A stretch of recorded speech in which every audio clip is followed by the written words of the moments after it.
20 minute 20 खबर में आप सबका बहुत बहुत स्वागत है। आप सबके साथ मैं हूं प्रियंका राय। अगले 20 मिनट पे आपको हम 20 अहम खबरों से रूबरू कराएंगे। तो चलिए शुरू करते हैं 20 मिनट में 20 खबरों का सिलसिला। देश भर में ऐप गुरु के नाम से मशहूर अलवर के संस्कृत शिक्षक मोहम्मद इमरान का अमेरिका में अंतर्राष्ट्रीय शिक्षक फुल ब्राइट फेलोशिप के लिए चयन हुआ है।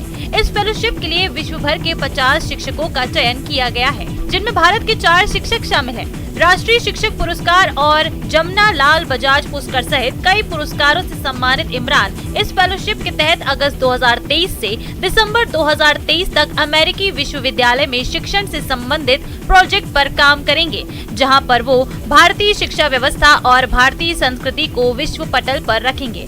इस फेलोशिप का सारा खर्चा अमेरिकी सरकार उठाएगी। इस फेलोशिप कार्यक्रम का उद्देश्य अमेरिका और अन्य देशों के लोगों के बीच आपसी समझ के साथ साथ शिक्षा और संस्कृति को बढ़ाना है। इमरान अलवर में संस्कृत शिक्षक के पद पर कार्यरत हैं। उन्होंने सूचना तकनीक का इस्तेमाल करते हुए 100 से अधिक ऐप बनाए हैं, जिनके जरिए 3 करोड़ से अधिक स्टूडेंट पढ़ाई कर रहे हैं। इनके बनाए ऐप से 50 से अधिक देशों में पढ़ाई की जा रही है।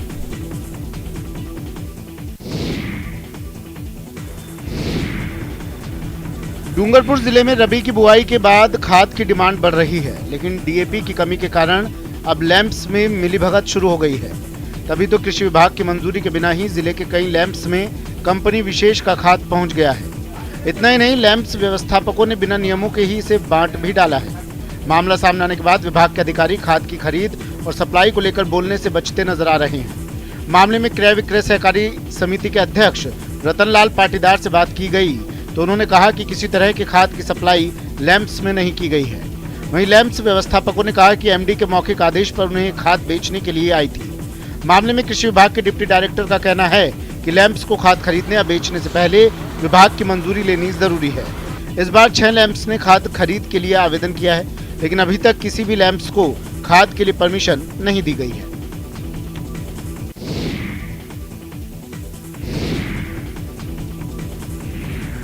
नारियल, सुपारी, यूकैलिप्टस और ताड़ जैसे ऊंचे पेड़ों पर चढ़ाई करने के लिए लोग रस्सियों का सहारा लेते हैं।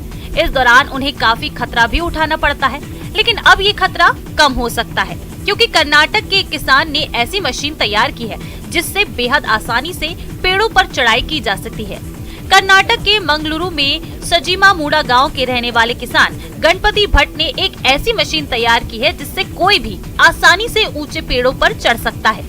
बिल्कुल कुर्सी की तरह मशीन को पेड़ के तने में फिट करके उसे चालू कर सेकंड्स में पेड़ पर चढ़ा जा सकता है। किसान गणपति भट्ट ने बताया कि ये एक बेहद खास और उपयोगी आविष्कार है। इसकी मदद से 60 से 80 किलोग्राम का कोई भी शख्स आराम से पेड़ की ऊंचाई तक पहुंच सकता है। इसमें सबसे खास बात यह है कि मशीन पेट्रोल से चलती है। इस मशीन में सुरक्षा का खास ध्यान रखा गया है। इस वीडियो में आप देख सकते हैं कि ये बाइक कितनी मजबूत है। आपको बता दें कि सुपारी और नारियल 100 फीट तक ऊंचे होते हैं। इस दौरान पेड़ पर चढ़ने के लिए किसानों को काफी मशक्कत करनी पड़ती है।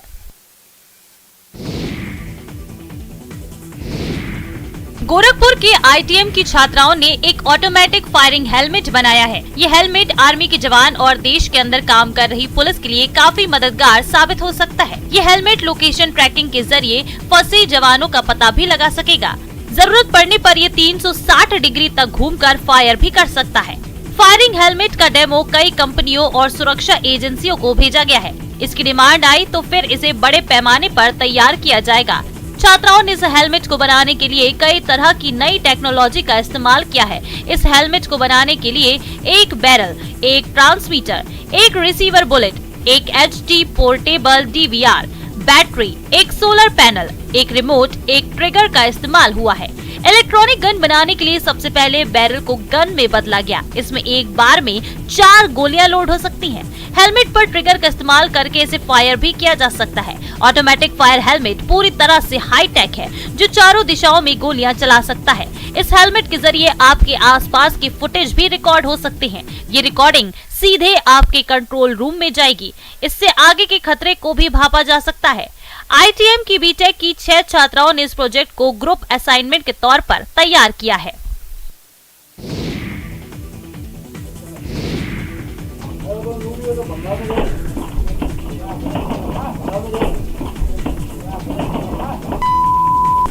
आज हम सबके हाथ में मोबाइल है, एक से बढ़कर एक फीचर वाले स्मार्टफोन। इस मोबाइल फोन ने हमारी जिंदगी को जितना आसान किया है, क्या आपने कभी सोचा है ये उतना ही खतरनाक भी साबित हो सकता है?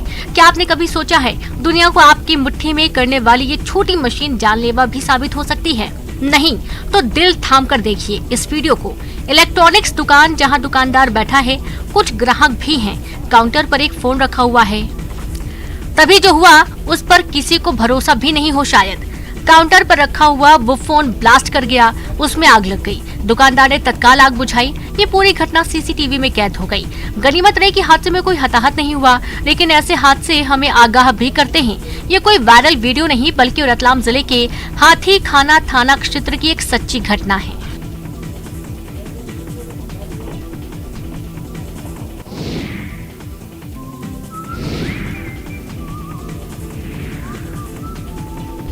महाकालेश्वर मंदिर में डांस कर वीडियो बनाने का सिलसिला थमने का नाम नहीं ले रहा है।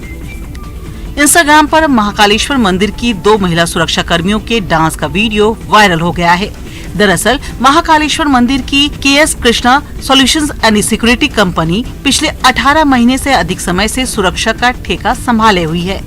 इसी की 2 महिला सुरक्षा कर्मियों ने मंदिर के विश्राम धाम में जीने के बहाने लाखों हैं, जीना हमें आया ही नहीं गाने पर जोरदार डांस कर वीडियो बना लिया। इतना ही नहीं, प्यार प्यार करते करते तुम पे मरते मरते गाने पर दोनों कर्मी खूब झूम रही हैं। इसका वीडियो उन्होंने इंस्टाग्राम पर अपलोड कर दिया, जिसके बाद अब बवाल मचा है। सवाल ये है कि दोनों सुरक्षा कर्मियों ने जानकारी होने के बाद भी इस तरह की गलती कैसे कर दी, जबकि पहले के 3 से अधिक मामले उनके सामने आ चुके हैं, जिन पर मंदिर प्रबंध समिति कार्रवाई कर चुकी है।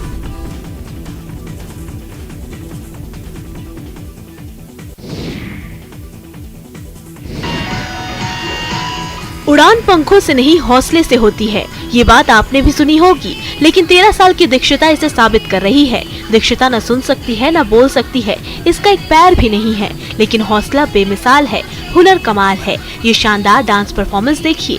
दर्शकों का मन मोहने के लिए दीक्षिता का एक पैर ही काफी है। दीक्षिता ने हाल ही में मंदसौर में आयोजित मेले में जब नृत्य की प्रस्तुति दी तो देखने वाले देखते रह गए। मध्य प्रदेश के रतलाम में अपने मामा के घर रहकर पढ़ाई कर रही दीक्षिता मंदसौर की रहने वाली है। इसके पिता किसान है और मंदसौर जिले में मूक बधिर स्कूल नहीं होने की वजह से ये रतलाम के मूक बधिर स्कूल में रहकर पढ़ाई कर रही है और अपनी प्रतिभा को निखार रही है। इसकी प्रतिभा से परिजन और शिक्षक बेहद उत्साहित हैं और इसका हौसला बढ़ा रहे हैं। दीक्षिता मिसाल है उन लोगों के लिए जो छोटी छोटी मुश्किलें आने पर हताश हो जाते हैं। अपने हौसले से दीक्षिता ने जीवन की पहाड़ जैसी मुसीबतों को भी बौना साबित कर दिया है।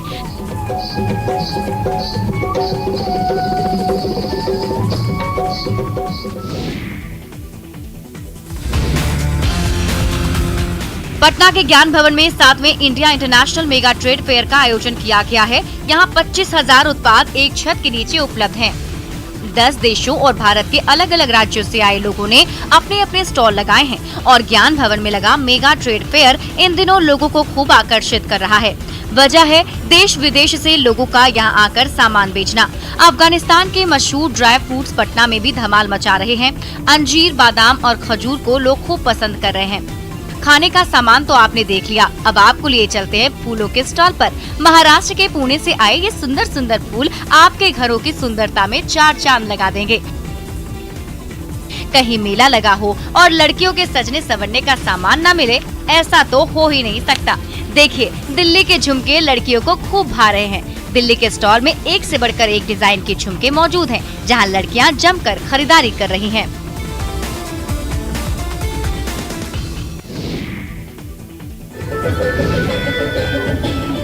बोकारो में बोकारो स्टील के CSR विभाग की ओर से हैप्पी स्ट्रीट का आयोजन किया गया। इस दौरान सेक्टर 4 के गांधी चौक के पास से बोकारो मॉल तक लोग सड़क पर जुटे और जमकर मौज मस्ती की।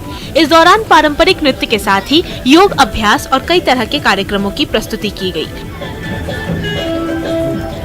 बोकारो के लोगों के लिए स्वस्थ रहने और अपनी कला की प्रस्तुति करने का ये एक बेहतर माध्यम नजर आया। इस दौरान बोकारो वासियों को स्वस्थ और तंदुरुस्त रहने का भी संदेश दिया गया।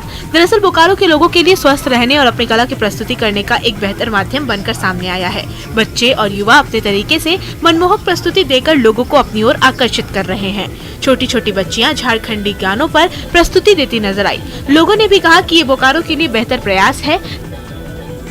सभी रविवार के दिन सड़क पर उतरकर अपने आप को स्वस्थ और तंदुरुस्त रख सकते हैं और अपनी कला को भी लोगों के सामने प्रस्तुत कर सकते हैं।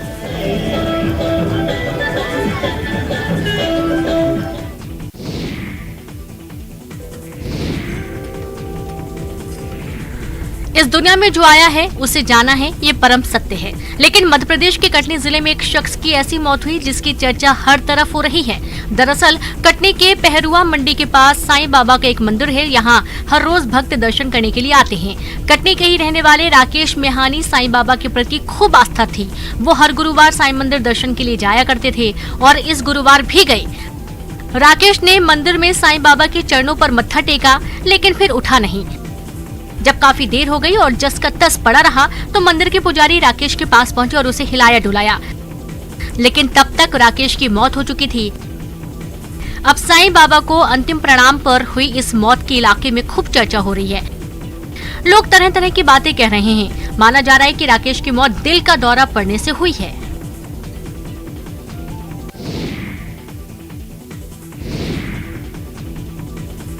आंध्र प्रदेश के एलुरु जिले में एक खेत में खुदाई के दौरान सोने के 18 प्राचीन सिक्के मिले हैं।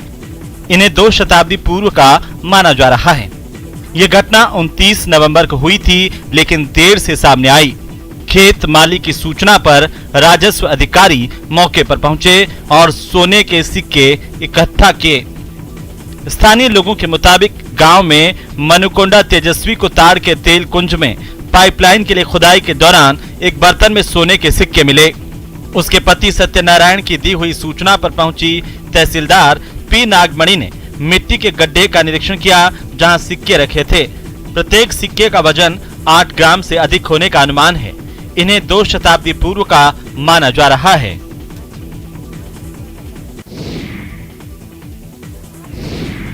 प्रसिद्ध पर्यटन स्थल मनाली एक बार फिर पर्यटकों से गुलजार हो गई है।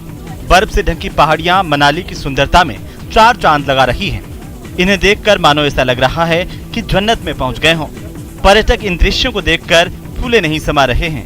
रोहतांग टनल से आगे नॉर्थ पोर्टल की तरफ के दृश्य और भी मनमोहक हैं, जिन्हें देखने के लिए पर्यटक बड़ी तादाद में यहां पर पहुंच रहे हैं। चारों ओर बर्फ से ढके पहाड़ और सुहावना मौसम पर्यटकों को अपनी ओर आकर्षित कर रहा है। पर्यटक इस स्थान पर पहुंच बर्फ के बीच जमकर मस्ती कर रहे हैं। मनाली घूमने आए पर्यटकों का कहना है कि मनाली के बारे में उन्होंने जितना सुना था, ये स्थान उससे कहीं ज्यादा खूबसूरत है। बहुत ही अच्छी फीलिंग हो रही है, top of the world. Because ये फर्स्ट टाइम है मैंने स्नो देखी है।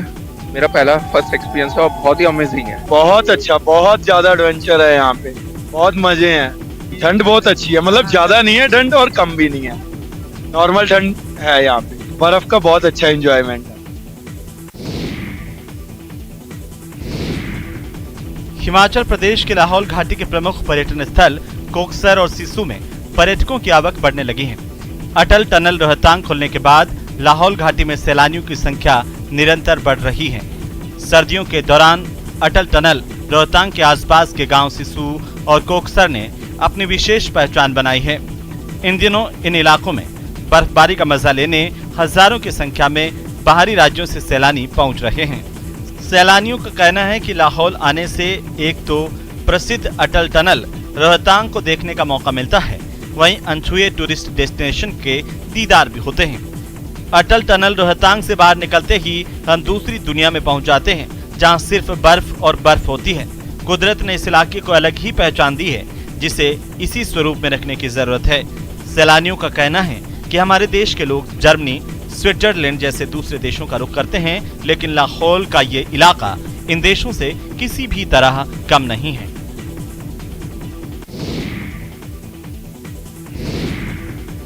उत्तराखंड में आपराधिक गतिविधियों पर नकेल कसने के लिए भी ड्रोन का उपयोग किया जाएगा। प्रदेश में ड्रोन की बढ़ती इंडस्ट्री को देखते हुए जल्दी ड्रोन पॉलिसी लागू की जाएगी। फिलहाल ITDA यानी कि इंफॉर्मेशन टेक्नोलॉजी डेवलपमेंट एजेंसी ने पॉलिसी को तैयार कर शासन को भेजा है, जिसे परमिशन मिलते ही इस पॉलिसी को लागू किया जाएगा। पॉलिसी बनते ही ड्रोन की मदद पुलिसिंग के साथ अन्य विभागों में भी ली जाएगी। राज्य में ड्रोन का इस्तेमाल आपदा प्रबंधन, वन विभाग, ट्रैफिक व्यवस्था, चालानी कार्रवाई, ट्रांसपोर्टेशन, हेल्थ जैसी इंडस्ट्री में पहले से ही हो रहा है। अब इसका इस्तेमाल स्मार्ट पुलिसिंग में भी देखने को मिलेगा, जिसके लिए विभाग पुलिस अब नए ड्रोन खरीदने की तैयारी कर रही है। खास बात यह है कि पुलिस को इसके लिए बजट की आवश्यकता भी नहीं है। पुलिस कंपनी से ड्रोन खरीदकर इसका भुगतान चालान के वसूल किए गए पैसों से करेगी। वसूल किए गए पैसों का कुछ हिस्सा कंपनी को जाएगा।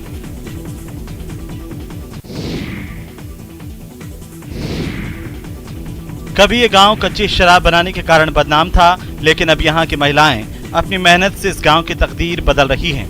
ये महिलाएं अपने हाथों से कालीन, ऊनी कपड़े, स्वेटर, सॉक्स, ग्लव्स, टोपी, शॉल के साथ और भी कई सजावटी सामान बनाकर आत्मनिर्भरता की ओर कदम बढ़ा रही हैं, जिससे इस गांव को एक नई पहचान मिल रही है।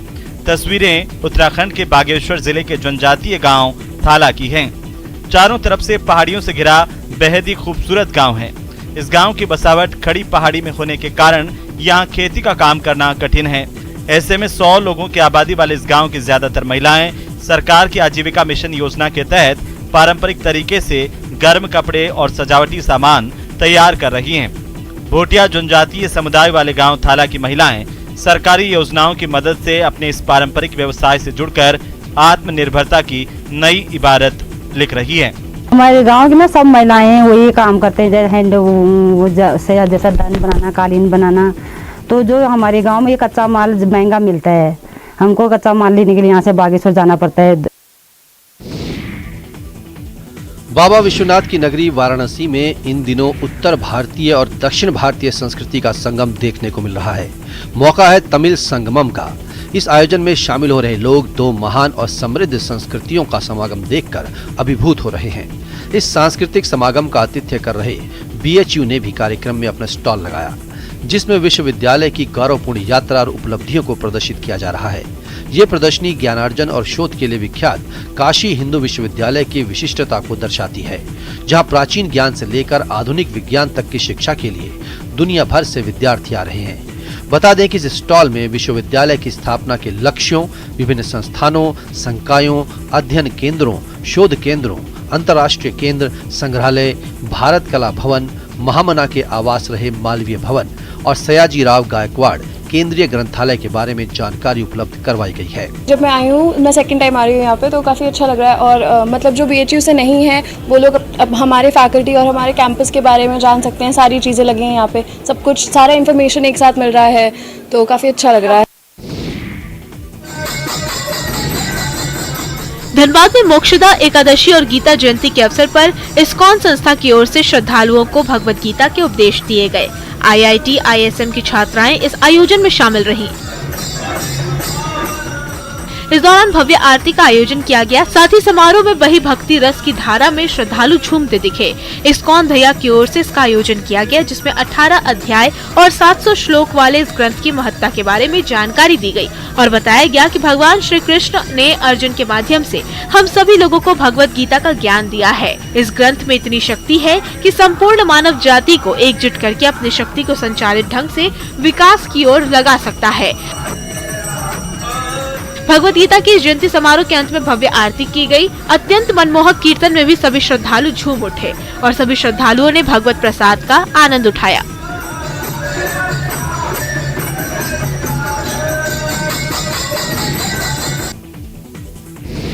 उत्तर प्रदेश के कासगंज की तीर्थ नगरी सोरोंजी में पौराणिक पंचकोशी परिक्रमा का आयोजन किया गया।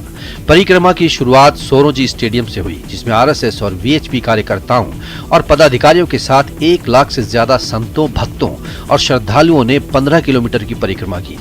पौराणिक मान्यताओं के अनुसार मार्गशीर्ष शुक्ल पक्ष की एकादशी यानी मोक्षदा एकादशी को भगवान श्री विष्णु के तृतीय अवतार भगवान श्री वराह का सोरोंजी तीर्थ में निर्वाण हुआ था। मान्यता है कि मोक्षदा एकादशी को सोरोंजी शुकर क्षेत्र की परिक्रमा करने से जन्म मरण के चक्र से मुक्ति मिलती है। इस परिक्रमा में शंकराचार्य श्री राज राजेश्वराश्रम जी महाराज, कासगंज के सांसद राजवीर सिंह उर्फ राजू भैया भी शामिल हुए। उनके साथ RSS के प्रांत प्रचारक हरीश रोतेला जी, जिले के सभी BJP विधायक और हजारों कार्यकर्ता भी शामिल हुए। इस मौके पर RSS कार्यकर्ताओं ने पुष्प वर्षा कर श्रद्धालुओं का स्वागत किया।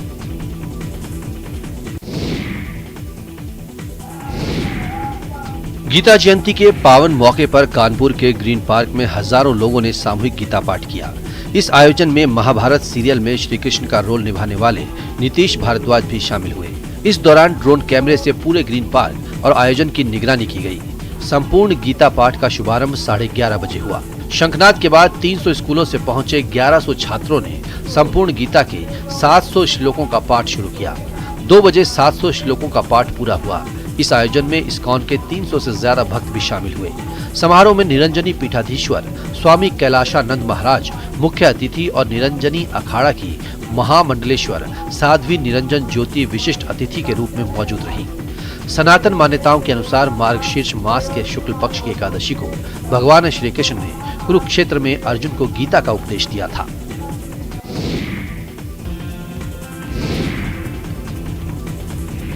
राजसमंद के नाथद्वारा में आयोजित सांस्कृतिक संध्या में मशहूर गायक कैलाश खेर ने अपने सुरीले अंदाज से लोगों को झुमा दिया। दुनिया की सबसे ऊंची शिव प्रतिमा विश्वास स्वरूपम परिसर में आयोजित इस कार्यक्रम में कैलाश खेर ने भगवान भोलेनाथ के चरणों में एक से बढ़कर एक भजन प्रस्तुत किए। कैलाश खेर रात 8 बजे मंच पर पहुंचे। उन्होंने कौन है वो, कौन है, कहां से वो आया, भागीरथ तेरी तरफ शिव जी चले आए, सुध बुध खोई मैंने ये तो जाने नाथ द्वारा सारी, तेरी दीवानी बनठन की गौरा कहाँ चली, भजन की प्रस्तुतियां ली। इस भजन सागर में श्रोता पूरी रात गोते लगाते रहे। 20 मिनट 20 खबर में फिलहाल इतना ही। नमस्कार।